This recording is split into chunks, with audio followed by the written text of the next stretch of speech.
Okay, well, hello, good morning. Happy Cinco de Mayo. Wait, uno, dos, tres, cuatro, cinco. Yeah, it's Cinco de Mayo. I was like a Cinco 4 or 5. I can't remember. That shows who I am, right? I have to count on my fingers. Yeah, happy Cinco de Mayo. Happy Monday. Happy coffee. Um, let's see, how are things? Oh, geez. Well, I got accused. Well, I shouldn't say accused, but I got called a liberal soothsayer the other day, which was heartbreaking but unsurprising. For those of you unfamiliar with the political spectrum's breakdown in America these days, we pretty much have the far left, the liberals, the centrists, the conservatives, and the far right. If you want to be super nuanced about it, most people just go liberals, conservative, Nazis, or sorry, liberals, centrists, Nazis. Yeah, we just the conservative bucket kind of got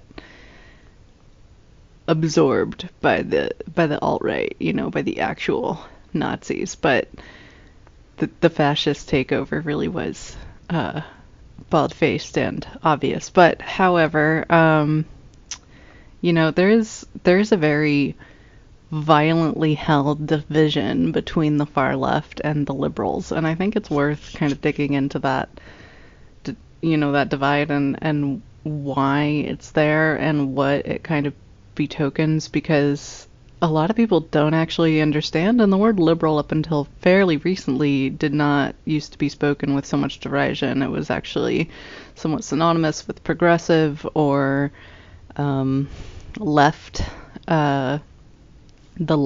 the liberal left. So, I mean, I think for a lot of people, it doesn't take explanation to understand the way that a rise in extreme right values might turn what used to be or what used to seem like a progressive left into something with which to treat with derision. But for those of you who don't fully understand, it really kind of comes down to this question of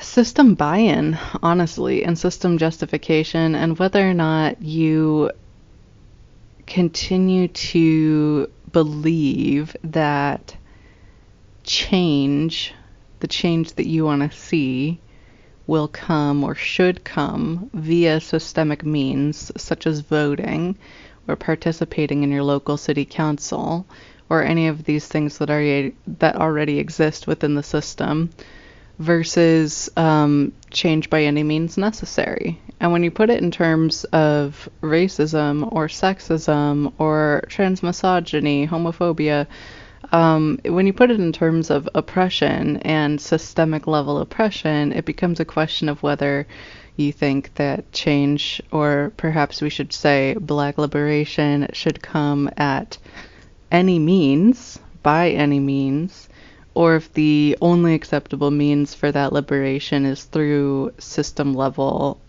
process, due process. Just wait to have your day in court sort of thing. And under conditions of, for example, outright fascism in our government, the breakdown between those two people becomes very, very clear and very violent, which is interesting because otherwise they generally share a lot of values. They share a lot of ideals about the way that life should be. All people should be, created equal or treated equally. Haha. They should be treated equally. Yeah, we're not doing eugenics. Sorry about that. No bioengineering here. We hope. But I mean, that's kind of already happening, right? Bioengineering, eugenics, all of that has already been happening in the long format, slow way that people groom plants to breed or crossbreed by changing their environment, changing the soil.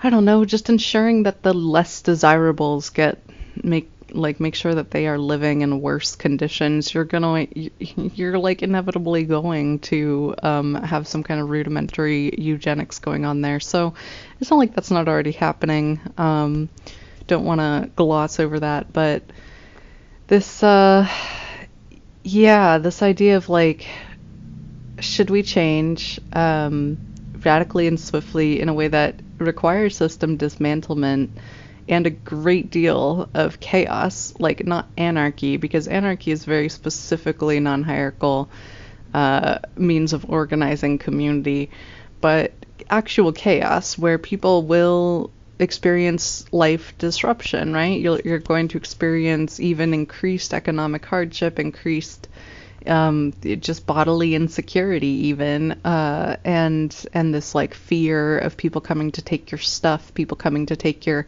children, your wives, your lives. The fear mongering is very patriarchy coded, but this idea that somebody's going to come and get what is yours, and you see that fear reflected in the Monon Labe folk from the alt-right, where they're like, come and take my guns if you really want them so bad, I will shoot your head off while you try, da da da, very... those are clearly the type of people who sang "This land is my land, this land ain't your land." Yeah, it's a pretty gross song. I won't finish it. Maybe I'll finish it later. But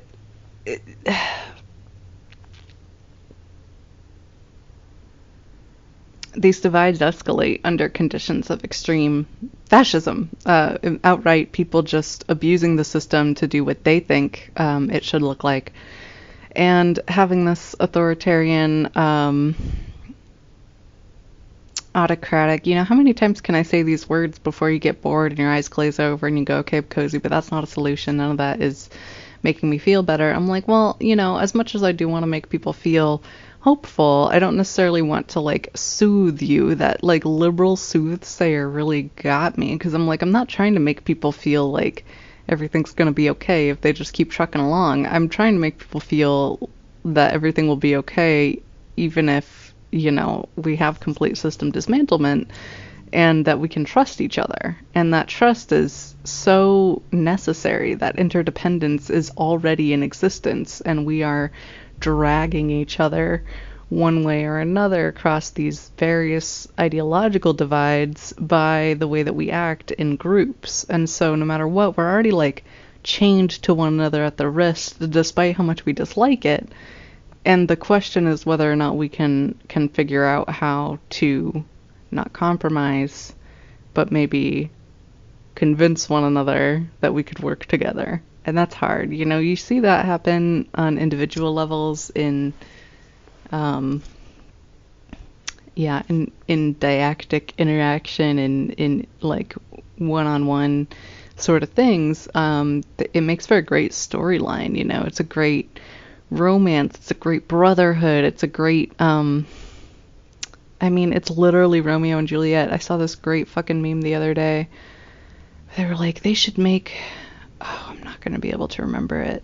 It was really fucking good though. They were like, they should make one of those shows that's this but in Italy, and I was like, that's literally Romeo and Juliet. And I was like, oh, it was West Side Story. They were like, they should make West Side Story but in Italy. I'm like, you mean the Montagues and the Capulets? Like, and that reminds me that like a lot of people, especially those living in modern day America or modern day world, who have every right to be jaded by commerce and capitalism and economy, tend to forget that a few hundred years ago, commerce was like our the main institution where the average person could find some amount of freedom or upward mobility through these like really rigid caste systems or really rigid social, political, economic systems.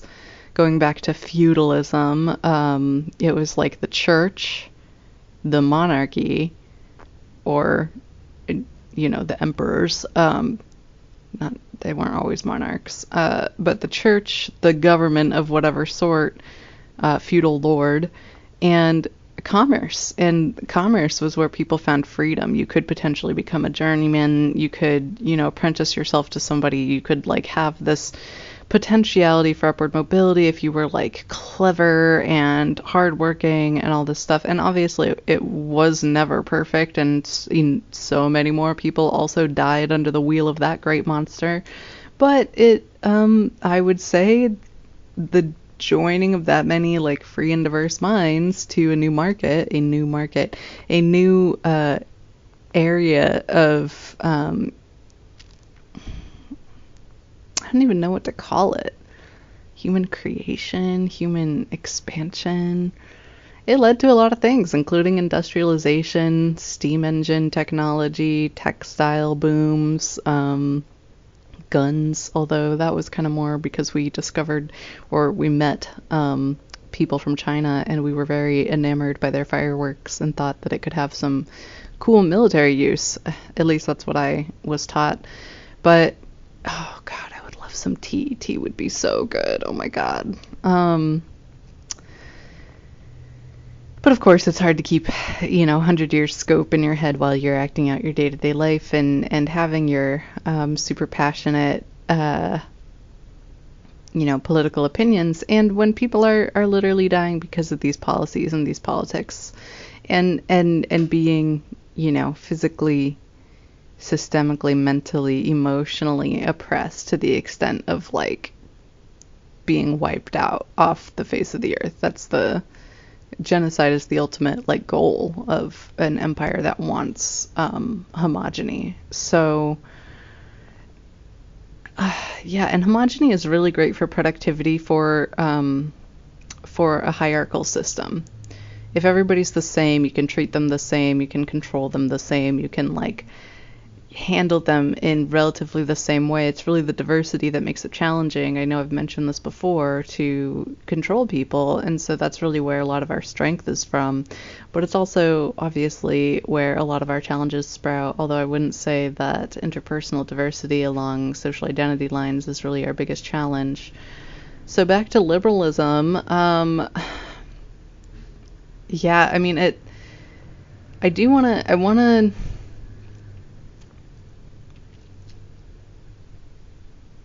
well, let's put it this way. So we have the spectrum. Let's say we have far left, and I'm gonna explain with a broad brush that the far left is essentially anarcho-communism, although everybody who consider themselves a part of the far left has their very own, very specific, highly detailed appellation that probably doesn't match that, and they would probably get mad at me. It's very much a moment of like queer erasure in that sense, where there's a million different identities and I'm just gonna call you gay or straight. That's really reductionist of me. I'm very sorry. Very similar vibe, but for the purpose of talking about the entire rest of the spectrum of humanity, I am gonna have to include, the entire rest of the spectrum of my American nation and our political leanings. I'm gonna just have to say anarcho-communism. And if anybody's interested in the far left, I would recommend you check out what's going on over there, because that is kind of the most generative R&D type of space when it comes to political ideology. They're the ones doing the most questing and curiosity. They're doing a lot of reading and discussion. They're doing a lot of socially creative engineering, so would check them out, see what they're up to. Mostly it's all about like how to do transformative leadership in order to help support people who are fully actualized so that they will be able to lead in tandem with their peers and there would be no single leader. That's, I think, the goal of at least like my understanding of anarchy, but there's a lot of other stuff that goes into it, and obviously these folks are just like super not into the entire idea of the Democratic Republic. They're like, no, the whole thing needs to go. So for the most part, again, broad brush. Whereas the liberals, the centrists, and the conservatives are all very much like, no, we like the Democratic Republic as it stands today, essentially. We just have some critiques. We want to fix it. They're the people who are sitting there with like some 4x4s, some nails, and a hammer going, no, we got this. We can do something about this. And the liberals on their end of the spectrum, they want to fix it usually by way of campaign contribution caps, getting rid of super PACs, all sorts of things relating to lobbying and financial interference with the workings of government. Some of them say also things that might sound a little more radical, like allow the prisoners to vote, even for federal crimes, release nonviolent drug criminals, dismantle the prison system so that is no longer a for-profit system, but rather focused on rehabilitation. Some of the more progressive liberals might also be interested in things like voting is opt-in, as in like you're just default, you are registered to vote, or sorry, opt-out. We are currently opt-in, but they would like to change it so that it's opt-out. If you it just comes with your citizenry. You are registered to vote by default, and if you don't want to vote or you want to be unregistered, then you have to opt out. They also tend, from my understanding, to be interested in redrawing the electoral college lines along more equitable means, which I think is a great idea, and then also potentially something about redistricting relating to schools and their tax, like the income tax they get from property taxes. But from what I understand, that's kind of the liberal stance. They're interested in system level solutions to the problems that we face that provide additional legal coverage for cultural like aversive racism, sexism, homophobia, transphobia, these things. Many of them want to protect the right to marry for queer folk. They want to protect transgender kids. And they want to, codify more strongly and protect women's bodily autonomy so that they have a right to abortion or decision making over their own contraceptive care. So obviously all those things sound really super great to me, and I tend to stand with them in that, as far as like, well, we already have the system, so we might as well repair it to that extent, and then once it is repaired, we should check in on what the anarcho-communists are up to and see what kind of things they got for us, because to me that would just be the next like logical step towards a freer, more equitable society. Some of the concepts for anarchists include self-policing communities, removing the need to have enforcement or police in the way it currently is. That's one of the things that liberals have not touched, that it would actually do them a lot of good to be more strongly voiced about, is dismantling policing institutions, defunding the police. And when we say defund the police, we really do mean fund other things, fund social work, fund mental health outreach programs, fund drug rehabilitation programs, fund ramps out of houselessness, fund housing programs, fund all of these other things before policing. And that is just a sane decision that should be made if we weren't so obsessed with protecting property, and if all of our legislation and all of our government wasn't built around the protection of property and commerce at its most basic level. Which is, again, one reason the anarcho-communists are totally down with full system dismantlement, because yes, it is all the way in there to want to protect commerce and property all the way to that extent. I try to like take some of these values and apply it to the system myself, and say like, okay, well, let's be radical about, I know I mentioned redistricting around watersheds, property taxes around watersheds, like making all land public land, but that would also require a less hierarchical government. So, as you know, I tend to lean somewhere on that line, but I'm also really aware that there are plenty of people who consider themselves centrists, who think that even all of those liberal system changes that I was just describing are kind of a little too wacky, and why is it needed? And to me, those people are kind of the biggest threat, in the sense that they don't care. Like, they have complete apathy, they have complete self-interest, they have no concept for the ways in which people are being brutally oppressed, and at this point, it's willful ignorance to not be able to see that. You know, when somebody, I think it was Louis C.K. who was like, when somebody tells you that you hurt them, it doesn't, like, you don't get to tell them that you didn't. And that's sort of just a great rule of thumb for interpersonal relating. I think he was talking to his daughter. It was like in a meme, so, is it real? Was it real? But is it like obviously something that we could apply to larger groups? Yeah. Like if anybody in our community, in our nation, we love having a nation. We hate nationalism. I think that's the parsing I'm doing with our opinions lately, but within our nation, if some group of person is telling you that system-wide they are experiencing a level of oppression that is like costing lives, like seriously costing lives, you don't get to just be like, nah, it's not. You at least have to look into it, like you need to do some research, you need to think about that, you need to ask questions about that. And at this point in the world, with the amount of available information out there, I think it's willful ignorance, it's intentional blindness, it's selfishness, self-centeredness to consider yourself a centrist, and to consider yourself like a moderate, like pat yourself on the back for like plotting your way down the middle line between these two super extreme groups on a political spectrum that is consistently shifting, in this case extremely towards the right, only over the past like 10 years in the public sphere, although we know it's been longer than that in the private sphere. But to just like decide I am a centrist and I just choose the middle ground in politics, you have essentially decided to hang your hat on whatever extremes of the day are like blowing the sails of the ship or whatever. I don't know, that metaphor really broke down, but it's just fucking stupid is what it is. So centrists, not a huge fan, don't like them by default. If you're a self-described centrist, I'm just like, okay, buddy.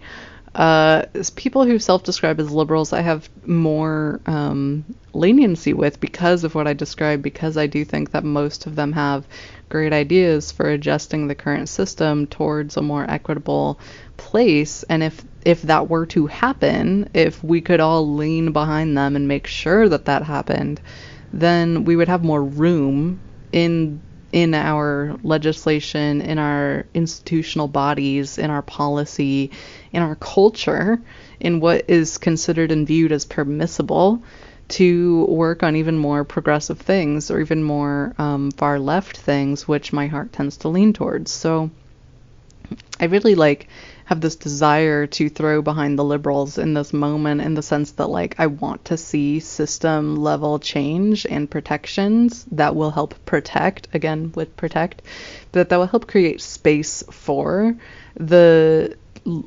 nationwide level change that I would really love to see. But it's a complicated thing. It goes back to how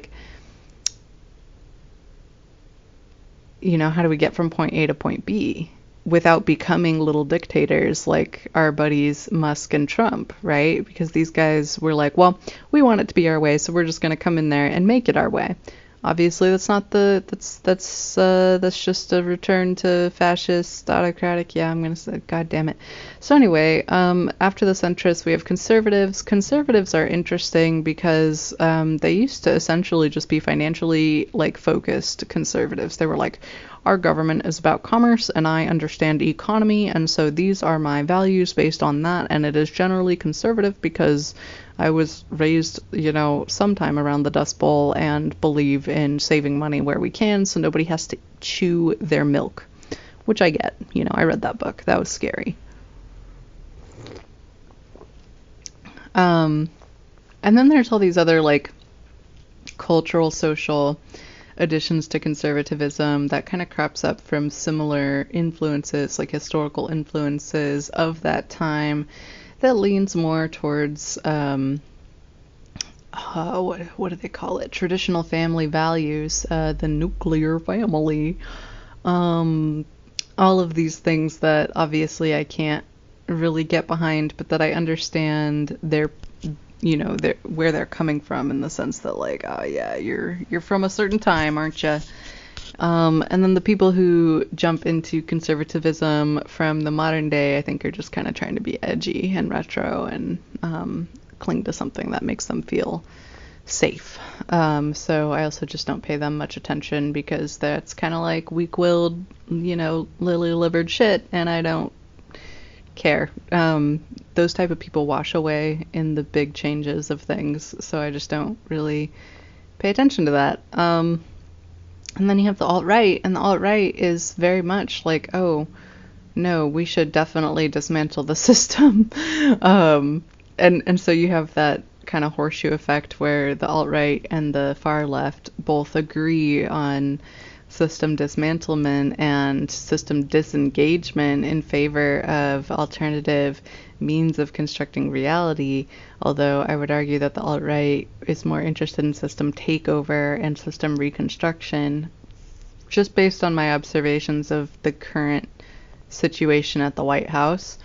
But, they do tend to share this totalitarian dislike of the system. Totalitarian was the wrong word to use, but total dislike of the current setup. And so this is a really super fun, like, 4-part spectrum that I've described. You could smooth it over into 2. You could just call it like the far right, the far left, and then everybody else. Because population speaking, like people who identify themselves into these spaces, that's pretty much what we got. And as we know, I'm a fan of populations and normal distributions, so I like to have my little, like, 2 arms. We got the far left, we got the far right, and then we got the mid with all the normies, I guess. But the mid, in this case, are people who want to keep the system in place for whatever reason, right? We have people who want to keep the system in place but change it pretty radically in order to protect people. And then we have people who want to keep the system in place and not change it at all and go back to traditional values in order to protect people. Although we know that the people that they want to protect is a small subset of the population and not everyone in the room. And so what's interesting about these folks who want to keep the system in place and the way that they are different is that they stop looking different under conditions of extremity, conditions of extreme change, such as we are experiencing right now.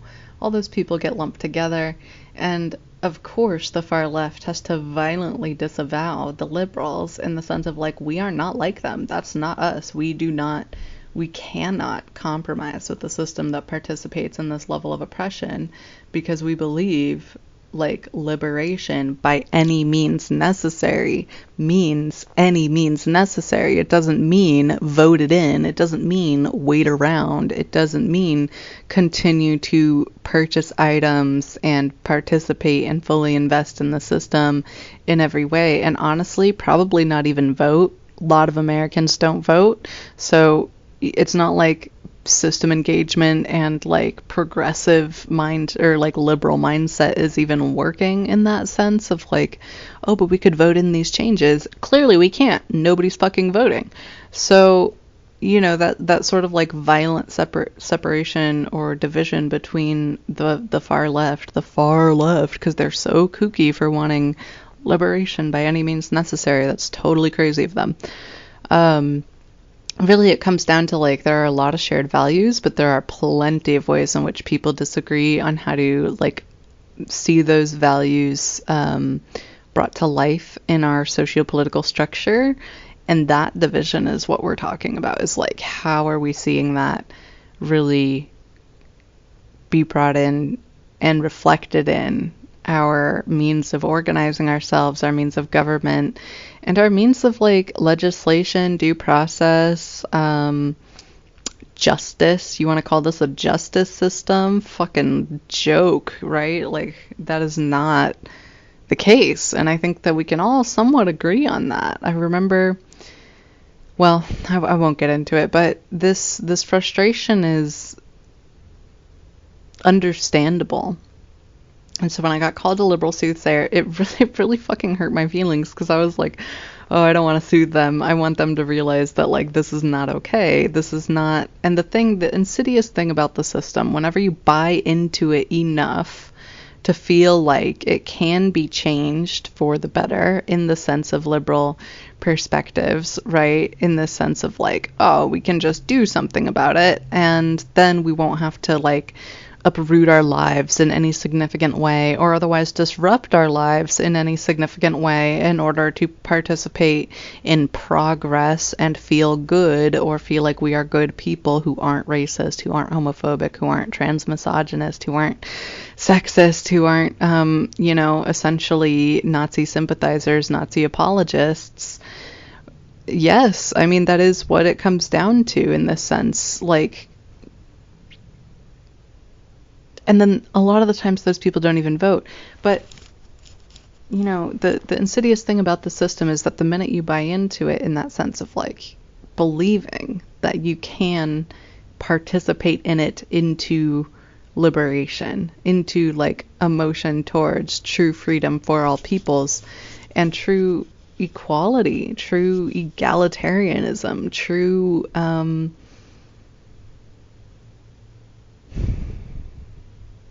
a diversity that doesn't hurt in this world, because we like never mind, I can't do like 5 different topics, but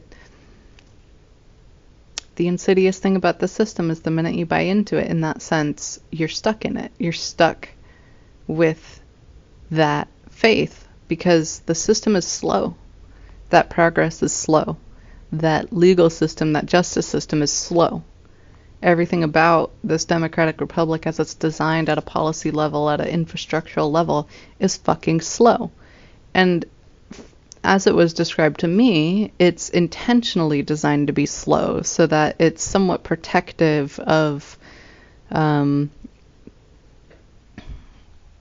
whims of the people, protected like from the whims of the people to a certain extent, so that there won't be like radical system-wide change every single presidency or every single even generation. It's meant to be slower. It's meant to last longer as a means of protecting the people it's designed in theory to serve, so that they can have lives without thinking too hard about these larger systems. And that's kind of the place where I feel a lot of people get bogged down in this conversation, is that a lot of those liberals, the centrists and the conservatives who want to stay in the system as it is and work to change it from the inside through voting, through active participation in the system, and by these kinds of like already prescribed means of addressing system corruption or system the need for system change, those people are already enjoying the benefits of having a system in the first place that is designed to last longer than a single mortal life and protect their interests over the course of longer periods of time. This idea that we can have generationally protected wealth, for example, generationally protected homesteads, generationally protected rights, is very enticing. And to the people who are very much pro-system buy-in, pro-system side system change, those people are the ones who get terrified of complete system dismantlement, because it means a return to generation by generation, or like one mortal life to one mortal life decision making over topics that span much further than a single mortal life. And that's an understandable fear. Like, we've progressed as a species far enough that we are enjoying the benefits of empire. All of us are, even those of us who are the most oppressed. I hate to say it, but we are enjoying certain benefits of empire in the sense that all of us conceptualize these topics within the context of far beyond one mortal life, and within the context of feeling as though you should, at least, even if you can't, but that you should have some influence in what that system looks like, how it functions, and how it affects you as a person. And that's huge. That's honestly like a really huge step forward in the like entire history of our species. But obviously, it doesn't really feel that beneficial on the day to day, especially if you're living your day to day life with like true hatred. Like knowing that a system hates you is something altogether different than knowing that a person hates you. Sometimes it's easier to handle individual people hating you for what you are, like being a woman or the color of your skin, or who they think you are, like being, yeah, just showing up alternatively. I know I got a lot of assumptions about my sexuality or gender just based on how I looked in high school, and that was, yeah, I was just like a goth kid, you know, like I was just edgy, alt girl stuff, really. But you, like, being hated by individuals is so not the same as being like knowing yourself to be absolutely not even despised, but nullified in your existence. Your personhood is not real to the system. You do not exist to that system. It has no concern for you. And in doing so, it's like, am I even real? You have to constantly construct your understanding of yourself and your identity completely outside of system affirmation, because it doesn't even hate you. It just passionately neglects to acknowledge your existence.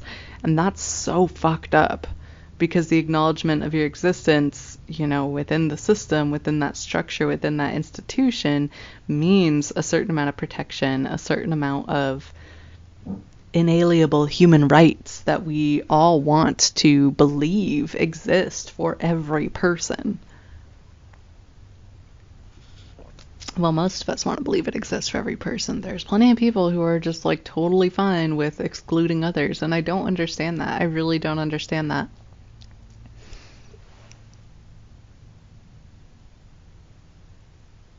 I mean, it's got to be fear, right? Like fear of the unknown, fear of the things you don't understand. And I'll go back to like, there's no excuse. There's no excuse to have that kind of fear. You can get like an understanding of who these people are, who like culturally who these people are, like just like in their humanity from watching fucking Netflix. Like you don't get an excuse now. And that's the thing that has just been driving me so crazy at this point, because I'm like, there's no way we can continue to dehumanize people to this extent at a system-wide like level, when there's so much like people like grassroots wide understanding and like growth in understanding of who we are as like people. So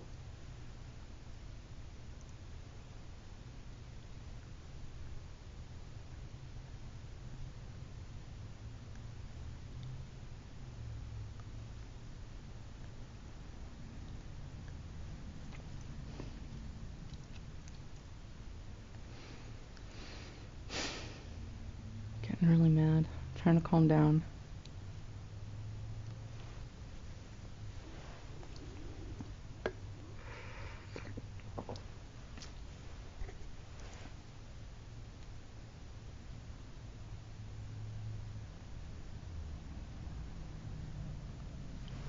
And you know, to some extent, I can't even understand the alt-right to the, you know, like outside of the extreme women as property,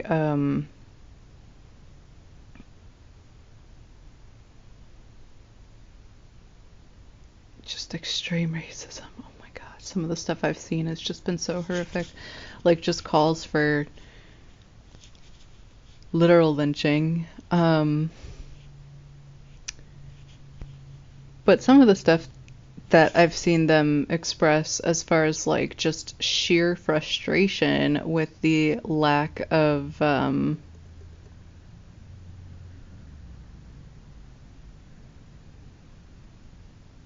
personal responsibility, I guess, like over the government, over our systems, over these things that are ours, that I understand. Like,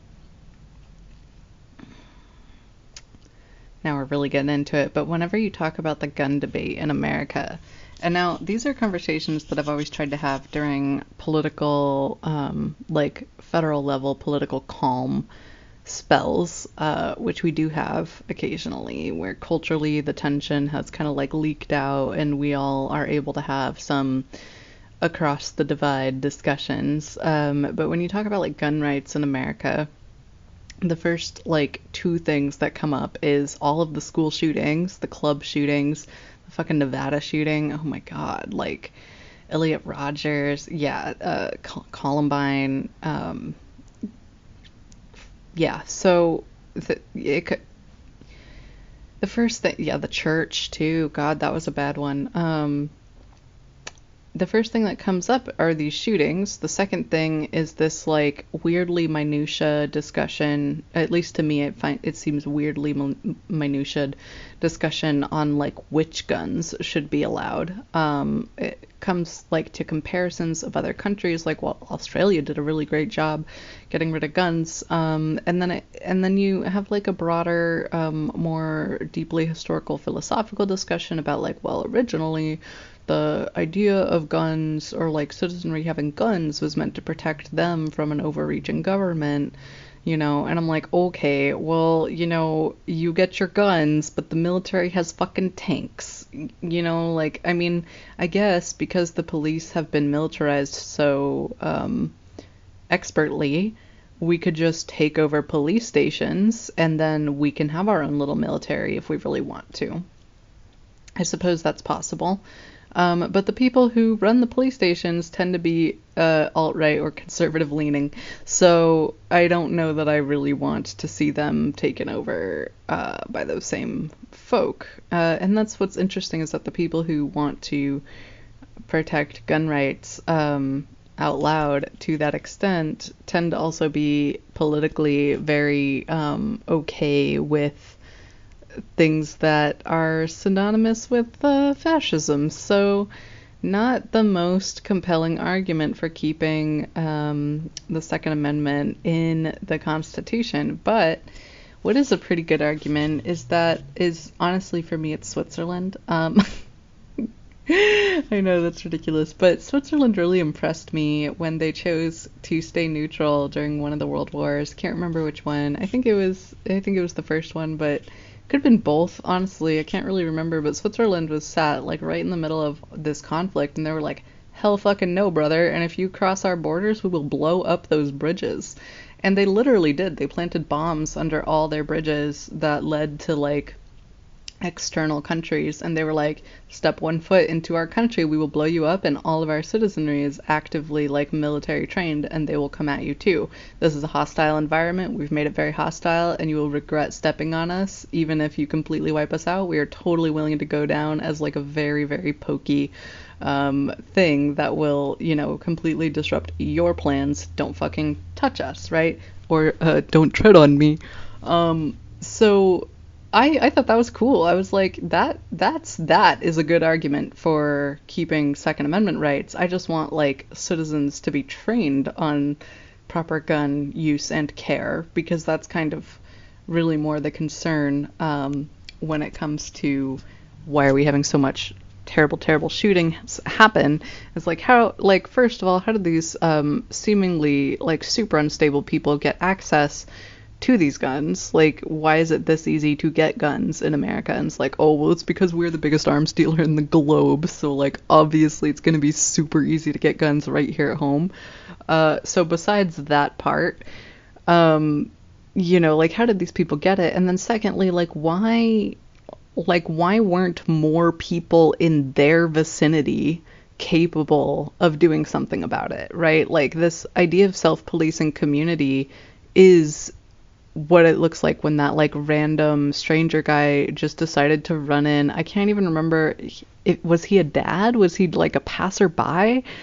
He wasn't even like a trained in any, I don't think he had any military or policing experience, but he just like ran into one of those schools like this. I think this was 2019 or 2020, but he just like ran into a school that was like being held hostage by a shooter and just fucking took the shooter out before the police even got there.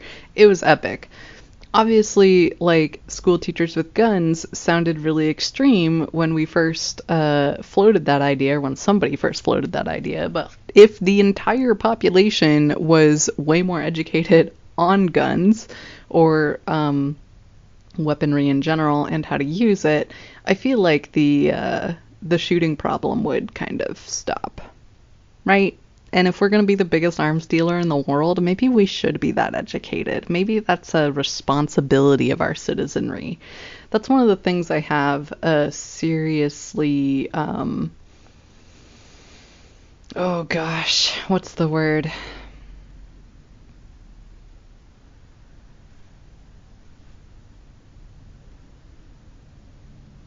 Well, I'm just seriously kind of pissed off that this country has so much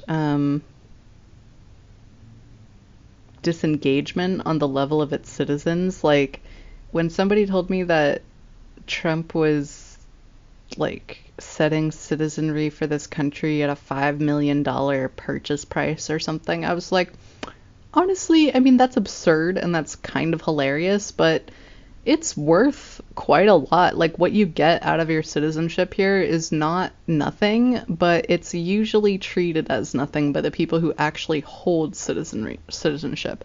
I've seen, yeah, I've seen having citizenship treated with, like, much more, like, it goes a lot further for immigrants than it does for people who are born with it, more often than not. Honestly, they use it more. They use their voting power more. They use their participation in local government more. They use, like, all of these different aspects and tools of having citizenship so much more effectively and knowingly and, like, with awareness than people that I knew and grew up with. And, like, thinking about, you know, the way that I was, like, people who have told me about the immigrant like citizenry test, I'm like, I wouldn't fucking pass that. I just have citizenship because I was born here, but I wouldn't pass that test now. You want me to name all the presidents? Are you fucking kidding me? No way. I got, like, a few who have some cool quotes that I agreed with. That's it. That's all I got for you. And it's just absolutely wild to me that this is, you know, the state of affairs that we have going on here. And of course, my favorite just for the record, my favorite gun owners are the gays with guns who are protecting the weed. Just got to throw that out there, because I know you do exist. You know, nod to you on that. But yeah, like, maybe not arm school teachers necessarily, but maybe increase the general literacy in our population when it comes to yeah, I mean, military endeavor. Nobody wants to, like, militarize the populace, in the sense of, like, oh, that sounds really SS of you. But at the same time, like, what is your plan if you want to go into having self-policing communities that don't prioritize enforcement style means of addressing issues while also having, like, some amount of resiliency to external attack or conflict that will, like, physical conflict that arises naturally in large groups, right? If everybody's better trained, if everybody is aware of everybody's general competencies on these topics, it becomes a little, like, less likely to see an eruption of extreme violence in one way or another. I personally think, but, you know, who the fuck am I, right? Just a liberal soothsayer. Oh my god, that fucking killed me. Wrecked, absolutely, just, like, ripped open from the inside out. Just because, like, I don't, you know, I'm a by any means necessary person who also wants to, like, have a system, some kind of system that does last generations, you know, that does have that protective factor for generational history, whether it's wealth, whether it's homestead, whether it's just the protection of our bodies, and the future that is envisioned by, from what I understand, by, the far left is this idea that that type of protection will be embedded and endemic when we elevate care for one another and our environment to the extent of like making that our priority. If we become better environment tenders as like for the sake of being better at caring for our creature self within the context of our larger ecosystem, the generational security of our society will just be naturally ensured by way of that particular focus and priority. And I agree. I think that's so true. I just don't think enough people in our country or this world are really ready to do that kind of prioritization or even can conceptualize what that might look like. Not to say that we don't need the extreme left, like we need people to continue to provide alternative means of community construction as exemplars. We really need that. We need more of that. More people should just like jump into the far left and like go full anarcho-communist. Please do. It'll help with the rapid sweeping change thing. But I also think that there are plenty of people for whom like they are stuck in their, they're locked into their charts, they're stuck in their ways, they're stuck in their patterns, and more importantly, they are fearfully clinging to the scant amount of wealth and I want to say status, but I'm not trying to like make them sound like scared little kings hoarding their wealth, but like people are really like, I don't want to disrupt my life. I don't want to upset my children's future. I don't want to interrupt their education. I don't want to like stop or completely change or completely just disrupt my current life and lifestyle. And some of that is selfishness, some of that is self-centered, some of that is like, and people know that. People guiltily know that they would rather continue on in a way that leaves them somewhat comfortable in their life and their lifestyle than like help their fellow man. But most of us throughout history have assured ourselves under those conditions that that is natural and human of us to, want our own needs taken care of first, want our own success first before we look to others to help them out. And that framing of like altruism or charity or what's the other word, like volunteering for charity, whatever it is when you do soup kitchens, not charity, it's a different word from charity, but it's a similar word. Either way, that framing of like looking out towards others in this way of like looking down upon them once you have gotten yours in order to see what they might need is exactly the problem with hierarchical systems. It's hierarchical thinking. Those people are already interdependent with you, and the fact that they do not have as much as you or are suffering more than you under different or worse conditions is not a sign of how good you are at like survival or accumulation of resources. It's really just the inevitable fallout of the fact that you have accumulated resources. Like they are already interdependent with you, that their suffering is essentially a consequence of your success under these conditions, and it doesn't need to be. That's the thing, it just does not need to be. So frustrating circumstances there. I only have like 7 more minutes. Okay, let's see, gather my thoughts.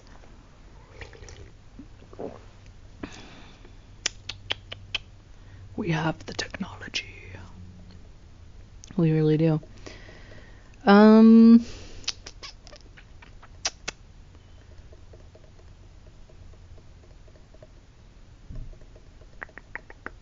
guess I'll just end with like a thoughtful note, I suppose, in the sense that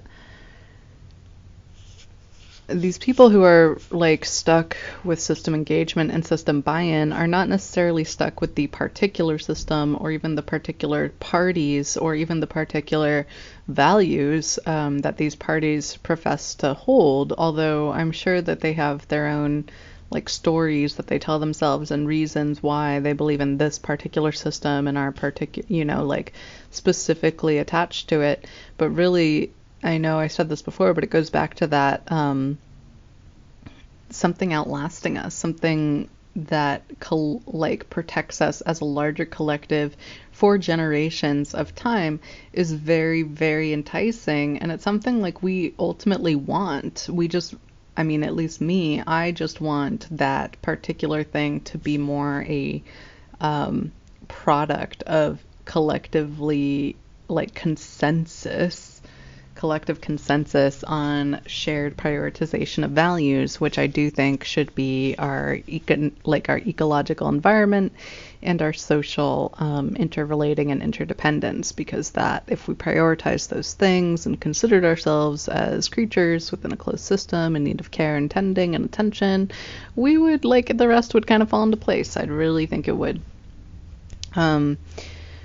One more thing that I will mention that is a good sign is that the fever pitch hecticness by which all of this seems to be coming to a head, especially lately, but in the last 20 years, 20, 30 years, I would really attribute to the growth of digital environments and the internet and the ways in which people have been able to rapidly construct, change, join, leave, and deconstruct different communities or means of socially organizing themselves, especially along non-hierarchical means. Once it became clear that it was possible, at least in a digital way, to organize ourselves like that, it became so much less permissible to wait around for a hierarchical system to continue to, like, grind along on the bodies of those it refuses to acknowledge. So, yeah, I mean, that's where the sense of urgency is coming from. You see this rising technological literacy, rising awareness of, like, how much we really do have the technology to reorganize ourselves more equitably and in ways that does not damage our environment quite so terribly, and, like, might actually help it to heal and recover, and might give us a chance at, like, genuinely sustainable, long-term, stable, somewhat solar punky type future. It's enticing. It's a people might have called it a pipe dream. I have been called a pinko commie in the past, by the way. So I guess I'll just add liberal soothsayer and pinko commie together and see what happens. Pinko soothsayer. Well, no, I don't want to soothe them. They should be agitated. They should be riled. It's good for them. They're doing awesome things because they are riled. So I don't want to be a soothsayer to the socialists. But yeah, the digital environments of it all has made it just, like, so especially obvious that we can do this from a social interrelating perspective. And previously that had been kind of the critique, well, like, oh yeah, maybe we should do this kind of thing, but people would never go for it. Nobody could ever get along. There would always be conflict. Somebody would always want to be in charge. That was essentially the critiques of communism when I was taught Russian and Chinese communism formally in school. The first main critique that almost any good teacher will give you is that these are not good examples of real communism, and you should read Marx and Engels and, a couple other books that could be recommended. And if you want to understand the, like, philosophical ideas of communism, because the way it was applied was more of a totalitarian, autocratic, tyrant level dictatorship that looked like communism, that told people it was communism, but it was not communism.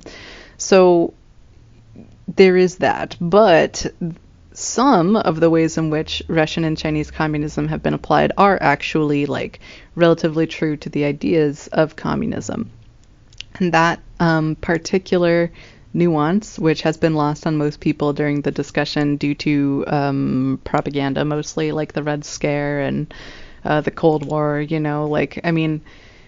yeah. So there were all these factors that led to a kind of slower awareness or understanding of these different political structures for the average American person.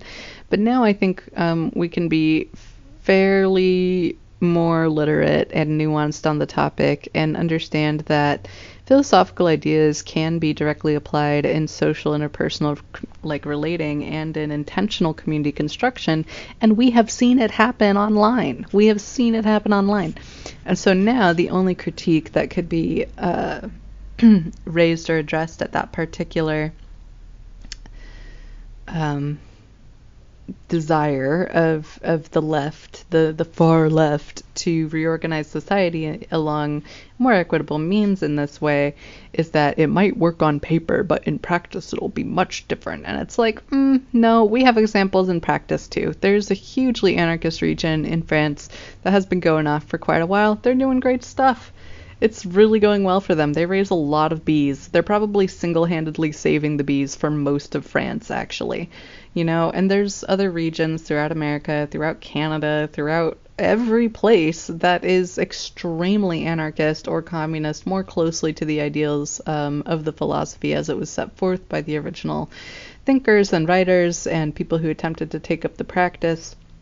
And this happens more and more every day, even in modern day Portland, you have some pretty interesting, I would say, June Rebellion style anarchist communities, but they're everywhere, and it is working in practice. So there isn't really like a whole lot of complaint there.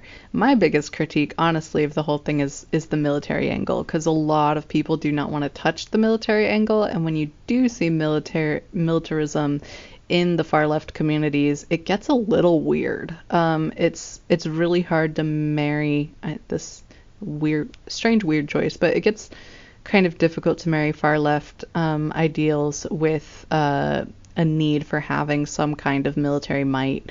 And I just don't, like, again, with the how do we get from point A to point B, I'm not saying that we will always need to have a huge military, but currently there are a lot of people who would love to deal some well-deserved blows back at America for the way America has been strong-arming the world. And the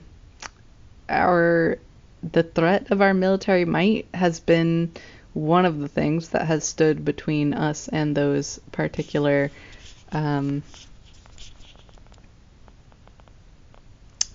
well-deserved, like, maybe we should just let them punch us in the face a little bit, but that's crazy. Anyway, I gotta go. But yeah, think on what I said, I guess, and I'll just call this episode The Liberal Soothsay, and we'll see each other next time.